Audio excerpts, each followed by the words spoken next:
Hi YouTube, I'm back again to bring you your 5th lesson in the truth about witchcraft. Again today we will be using The Complete Idiot's Guide to Wicca and Witchcraft by Denise Zimmermann and Katherine Gleason, the 3rd edition again.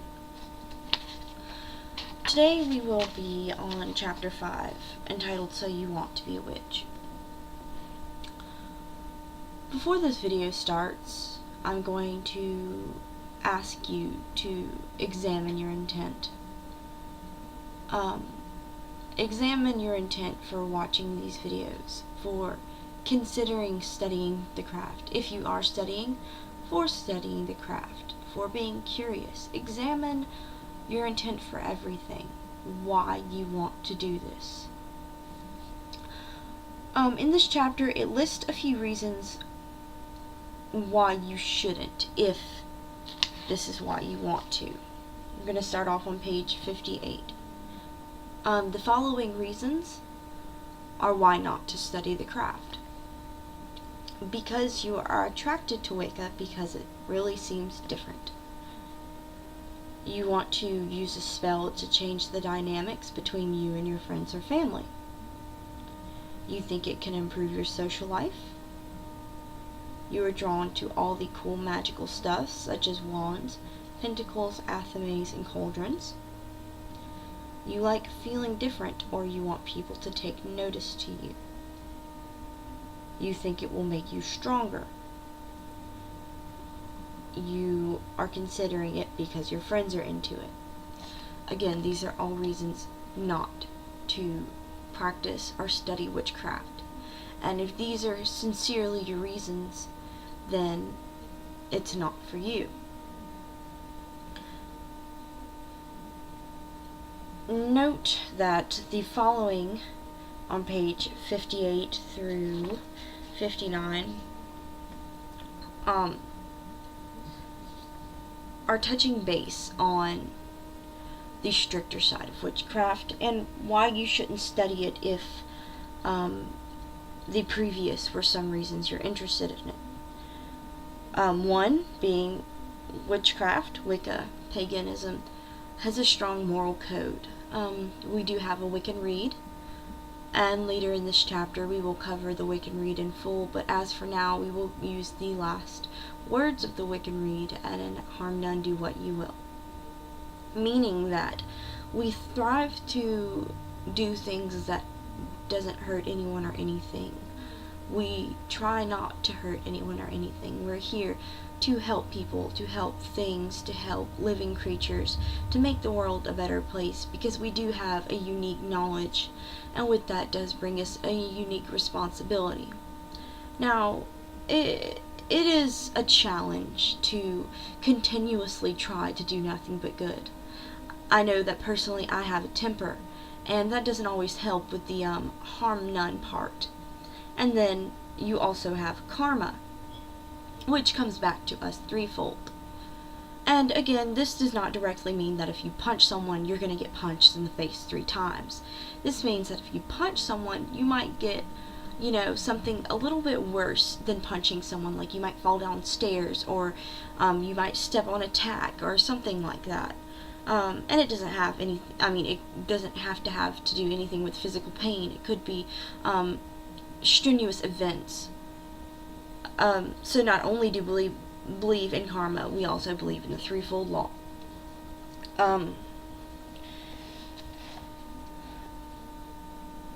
Another thing is, as far as changing the dynamics in your family or wanting a fearful respect, we believe that it's a big no-no to try to manipulate someone's free will or to impinge on it in any way. Now again, we know that people are human. We know that there's going to be some times where you really are tempted to do a binding spell on someone. Let me just say this. If you are seriously thinking about doing a binding spell on someone, sleep on it. Sleep on it for a few days. Because you will have some form of karmic backlash, whether it's guilt or something actually happening. In my many years of practice, I've only ever performed one binding spell, and it was to someone who continuously did harm to my family and I. And yes, I did get my karmic comings. So it is very unethical to impinge on someone else's free will, and the only time that I personally think it's acceptable is if this person or thing is continuously harming you or the ones you care about continuously, and not showing signs of stopping.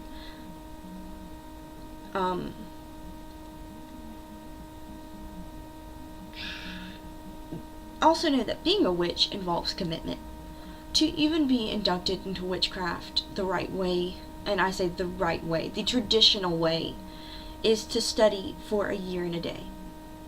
Now, if you're only sort of interested in witchcraft, or even if you're curious and that's why you're watching these videos, which is, this is what I make them for, but if you're only half-ass into witchcraft, you're not gonna study for a year and a day, or you're not gonna do it the right way, as in, you're getting in the right amount of knowledge before you induct yourself.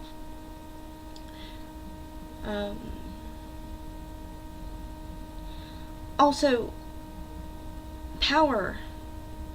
There is power in magic. Magic is very real. And this is something I'm not going to apologize for saying. I'm not going to feel like a fool because I'm on YouTube saying this. Magic is very real.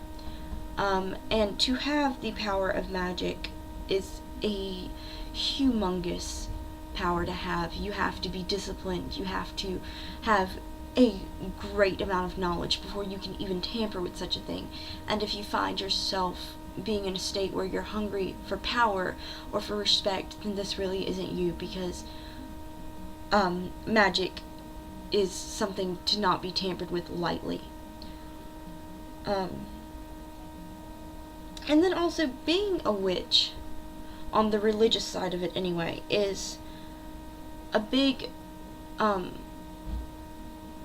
in a big way, all about your relationship with the god and goddess. They're everywhere. They're in everything, living or non-living. And if you are being a witch, as in the religious side of it, and not just the practice of magic, you are going to have to pay your dues and respects. Now again, in the last video we did discuss pantheons a little bit. If you come from a Christian background, and you do want to practice witchcraft, you can use the Christian pantheon. You can use Mary as your goddess, Jesus or God himself as your god, the Holy Spirit as another deity, even if you want to go as deep as using the 12 disciples or some of the saints. So that is available to you if you want to keep your Christian background. Because, it's hard to break away from what you grew up in, or it's hard to even sometimes deviate from your parents' path. But note that you can practice witchcraft and be a Christian. You can use Jesus as your God and Mary as your goddess, and just use our morals of wanting to protect the earth and save others. Alright, going on to page 60.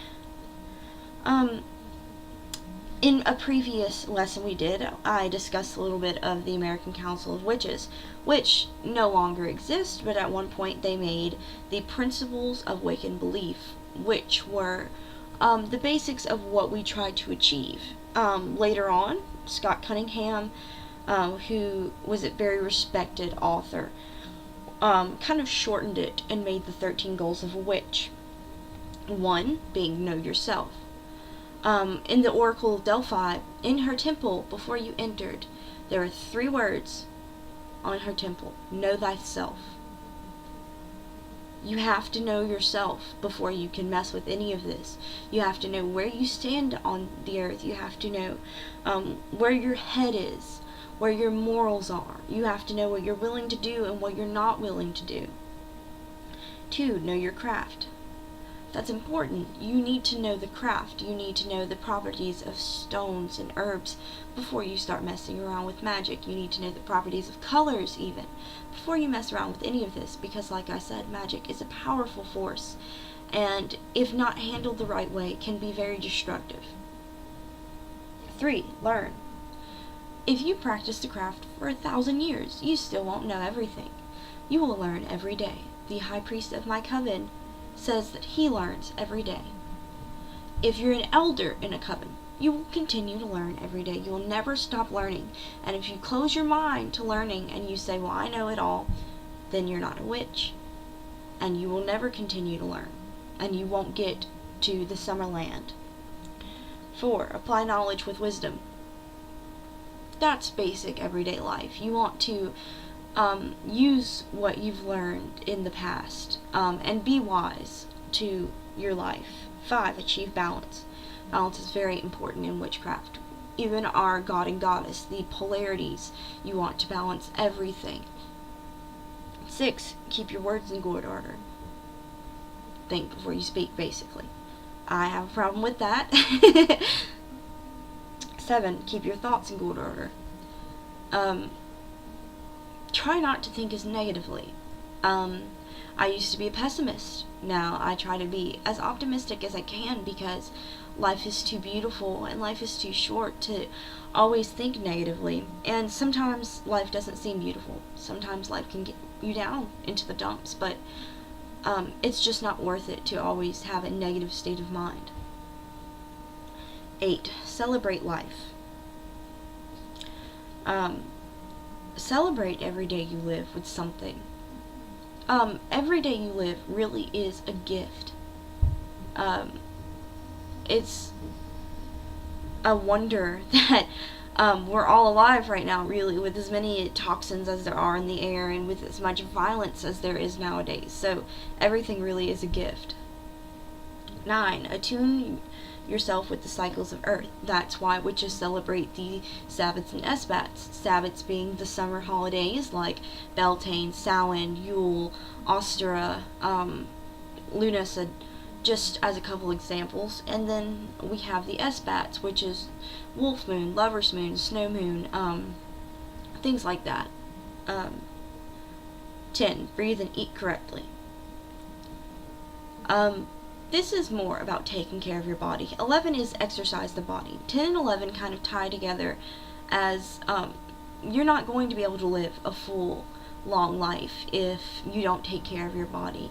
And this isn't saying you need to exercise for 30 minutes every day, or you can only eat vegetables. This is saying that you know what's right for your body. Just strive to treat it like it should be. 12. Meditate. Meditation is very important in witchcraft. We're not asking you to meditate for 5 hours every day. Meditate whenever you need it. Meditate whenever you need to clear your mind. Meditate whenever you need to get your focus in order, your thoughts in order. Meditate whenever you need to relax. Meditation is great for relaxation, and if you have never meditated before, I guarantee you the first 15 times you try it, it will be a complete disaster. Meditation is trying to clear your mind and being in a state of full relaxation, and it takes a while to perfect.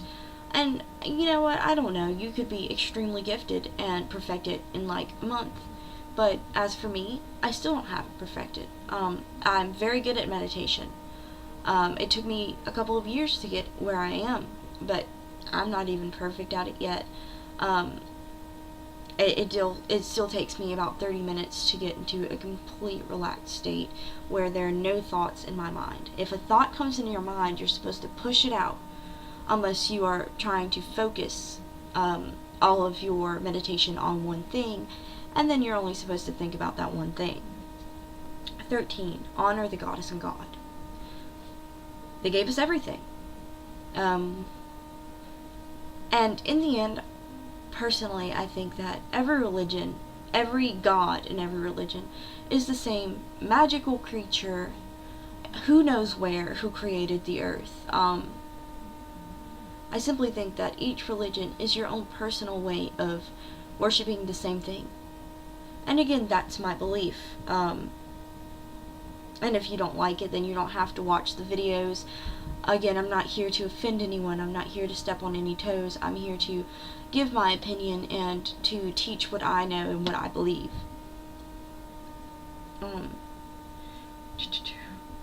Again, witchcraft is a commitment and a responsibility. You need to be committed if you're going to try this. Because you're not going to learn what you need to learn in a year and a day if you're not committed. There's a lot that you need to learn in a year and a day. None of my students that I have ever, I guess you could say, graduated on time, because I like to make sure that they know what they need to know before they are inducted into the craft. It's also a responsibility because, in the words of Spider-Man, with great responsibility comes great power. With great power comes great responsibility. And that's really true. Because with witchcraft, you have the power to change things around you. And you know a little bit more about the herbs and the plants than everyone else. And that gives you a unique responsibility to help whenever you can. Now we are going to go on to the reading of the Wiccan Rede. Now, what's great about this book is it breaks it up into the rhymes, because almost everything in this read rhymes. There are many versions of the Wiccan Rede as far as the whole poem goes. I even have my Wiccan Rede on my wall, even a little different than this one, but for the sake of this book, I'm going to go by what it says. By the Wiccan law ye must, in perfect love and perfect trust. This meaning that if someone's trying to make you do something uncomfortable, don't do it. If you can't trust the people you're practicing with, or if you don't want to do something that's included in a ritual, no one can make you do that, and you shouldn't try to do that. You shouldn't subject yourself to something that you're uncomfortable with. Live and let live, fairly take and fairly give. This verse is really about balance and respecting people and respecting everything. You try to treat everyone the way you want to be treated, more or less. Cast a circle thrice about to keep all evil spirits out. Now, in my version of the Wiccan Rede on my wall, I say to keep all unwelcome spirits out. If you're casting a circle and you don't want any spirits in your circle, it doesn't necessarily mean that they're evil. You could just not want any spirits in your circle.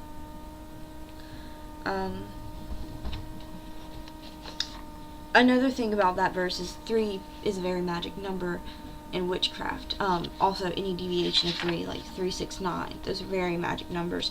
9 being a particularly magic one because 3 by 3 is 9. To bind the spell well every time, let the spell be spoken rhyme.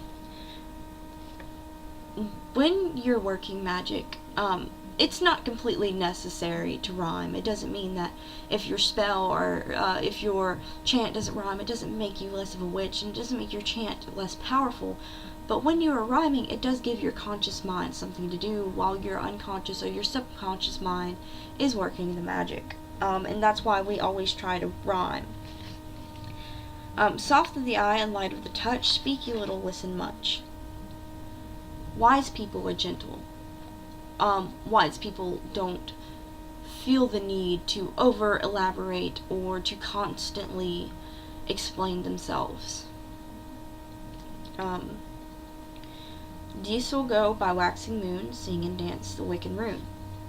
Vocabulary word, diesel, clockwise, that's it. D-E-O-S-I-L, clockwise. This means whenever the moon is waxing, which waxing is a moon getting bigger. After the new moon, you have the waxing moon, to where it's making its way to the full moon. Whenever the moon is waxing, it's supposed to bring good things towards you. Widdershins go when the moon doth wane, and the werewolf howls by the dreaded wolf's bane. Waning moon is getting smaller, and this is after you've had the full moon and it's going towards the new moon. You go counterclockwise to take things away. whether it's negativity, or anything along those lines. And then wolfsbane is dreaded because wolfsbane is poisonous. When the lady's moon is new, kiss the hand of her times two. Mwah. This means whenever the moon has just become visible in the sky again, you salute her by kissing your two fingers, like this. When the moon rides at her peak, then your heart's desires seek. Full moon, you can go for whatever you want. Each moon phase is really supposed to signify something. Waxing moon is to bring new things into your life. Full moon is kind of like freelance, whatever you need to do. Waning moon is to take away things from your life, like banishing spells. And then the new moon is kind of like your rest period. It's, I don't want to say it's taboo, but it's unusual for witches to do work on the new moon. Alright, heed the north wind's mighty gale. Lock the door and drop the sail. When the wind comes from the south, love will kiss thee on the mouth. When the west wind blows from the east, expect the new and set the feast. When the west wind blows o'er thee, departed spirits restless be. 10 through 13, which is the verses, they're numbered, describes your different elements in the four directions. The north, and now this is in the, I call it the element cross, because your pentacle is 5 points. Whenever you're doing circle, you usually don't have your 5 points. You have your 4 points for each element. The north being air. Then you have the south, which is fire, love. You have the east, which is, the east is air. The east is air, the north is earth, the south is fire, and the west is water. Sorry about that. Mine's in a chisel. And if you read those verses closely, you see why. Alright, starting again with 14 and going on. 9 woods in the cauldron go, burn them quick, then burn them slow. We have 9 different types of magic wood, which is most often used. Apple, birch, fir, hawthorn, hazel, oak, rowan, vine, and willow.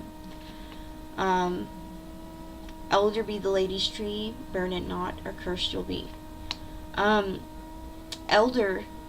The elder tree is considered very strongly connected with the goddess, and in her honor we don't burn it. Now you can use elderberries for different type of spells, but in general it is taboo to burn the elder tree. It's kind of like a symbol of disrespect to the goddess. When the wheel begins to turn, let the Beltane fires burn. When the wheel has turned to Yule, light the log and let Pan rule. This is just talking about the cycle of the year, your different Sabbats. Beltane is a major Sabbat, and Yule is a lesser Sabbat.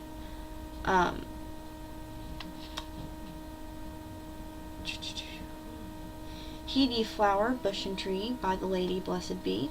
Respect nature. Where the rippling waters go, cast a stone, and truth you'll know. This is a verse I use in my day-to-day life. I use all of these verses more or less often. But this verse has a special place in my heart, because my whole life I've been influenced by other people's actions and decisions. Think about a pond, and you just skipped a stone. The ripples start by the stone, and they continue out until it's touched every corner of the pond. Now, think about the pond as the world, and think about the skipping stone as your actions. Everything you do affects everyone on this earth in some way. And it's not going to directly affect them, but by a chain of events, it will affect them. And as witches, we try to take that into account with everything, even our regular actions. And then it really comes into account before we perform magic. That's why we do try to stick to positive, and we do try to stick to something that's more healing than it is bringing negative to people. And then verse 20 is my favorite, considering recent events that have happened in my community. We have a witch here who wants to charge for classes. Verse 20 is, when ye have need, hearken not to others' greed. Knowledge should be free. Knowledge should be 100% free. Especially to witches who are teaching. If someone asks you to show them your beliefs, to show them your ways, you do not charge. That is one of the worst things you can ever do as a witch. You don't charge $1, you don't charge $2, you don't charge 50 cents. The only reason you should ever charge is if you have express materials that you need to use that you yourself cannot afford.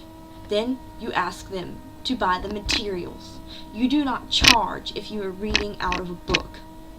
You do not charge if you are telling someone about your personal experiences with magic.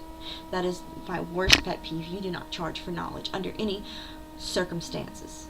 Any circumstances. And if you do, then you're not a witch. I don't care who you are, where you come from, or what your bloodline is. You are nothing. You are not a witch if you charge for knowledge. Sorry about that. Got a little passionate there. 21. With a fool no season's been, or be counted as their friend. This is one of my least favorite lines from the Wiccan Rede. This is saying that people will associate you with the company you keep. And yes, this is true. People are going to think about who you hang out with whenever they think about you. But I always try not to let that sway me, because there are people out there who act a fool, but you never know what's going on at home, and you never know what they're going through. So I always try to give people a chance, and I don't care what anyone else thinks, because you never know. They might need help. They might be someone that you could get along famously with. Merry ye meet and merry ye part, bright the cheeks and warm the heart. Basically means it's good to be with friends, it's good to live, it's good to experience things. Mind the threefold law you should, 3 times bad and 3 times good. This is talking about karma. You really want to pay attention to that threefold law before you do anything, because you never know when it's going to bite you in the butt. When misfortune is anew, wear the blue star on thy brow. When you're in trouble or in distress, you envision a blue pentagram, not pentacle. This is a pentacle. Star in a circle. Pentagram is just the star. If you envision a pentagram on your forehead, it's going to bring you some form of protection.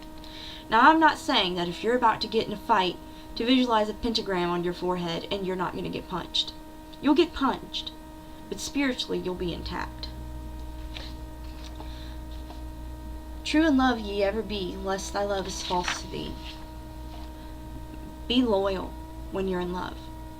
When you love someone, don't cheat, don't lie, don't do anything to screw them over. If you love someone, you be loyal to them, unless they're not loyal to you. If someone has lied or cheated or screwed you over in some way, forget about them. They're only going to bring you harm. I'm not saying not to give second chances, but be wise with who you give your love to. 8 words in the Wiccan Rede fulfill, and it harm none, do what you will. This is just basically summing up what the whole Wiccan Rede means. Don't harm anyone. Try not to harm anyone. And again, your priest or priestess knows that you're human, but it's always important to try not to harm anyone. Know that magic is always in you. And again, I'm going to talk about magic purpose. Be 110% clear about why you want to perform the magic and what you want your outcome to be before you do it. Never do magic in anger. Never do magic when you're sick. Because, first of all, if you're sick, your outcome's not going to come out good. And if you're sick, your energy is already drained, and magic can drain you depending on the level of spell you're doing. Never do magic when you're angry. I say things I regret when I'm angry all the time.